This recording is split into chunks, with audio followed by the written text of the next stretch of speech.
Bulletin का आगाज करेंगे। वज़ीर आज़म इमरान खान का कहना है कि हम अफगानिस्तान में सियासी हल चाहते हैं।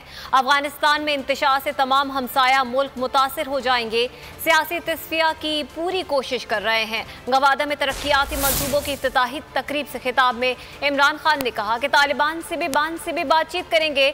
सबको एक खदशा है कि वहाँ इंतशार न फैले। हम चाहते हैं कि अफगान सरजमीन खारा जंगी का शिकार न हो।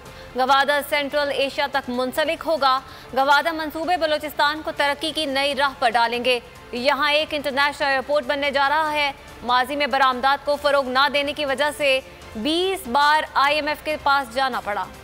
सारी हमारी कोशिशें हमारी गवर्नमेंट की, मैंने भी ईरान के भी प्रेसिडेंट से बात की कि हम सब जो हमसाए हैं अफगानिस्तान के और तालिबान से भी बात करें कि किसी तरह हम सब कोशिश करें कि वहाँ एक पॉलिटिकल सेटलमेंट हो, वहाँ इंतशार ना हो, एक लंबी सिविल वॉर ना हो। उसका नुकसान ये होगा, अफगानिस्तान को तो खैर सबसे ज्यादा नुकसान होगा और वो आगे 40 साल से उस मुल्क में इंतशार है। ये जो गवादर है ये पाकिस्तान का एक फोकल पॉइंट बनने लगा है जिधर से सारे पाकिस्तान का फायदा है और खास तौर पे बलूचिस्तान का, कि जिसको हमने निगलेक्ट किया, पीछे रह गया। करंट अकाउंट डेफिसिट हमें IMF के पास जाना पड़ता है, तो ये साइकिल में 20 दफा पाकिस्तान IMF के पास गया, इसलिए कि कभी भी तवज्जो नहीं दी एक्सपोर्ट लेड ग्रोथ के ऊपर।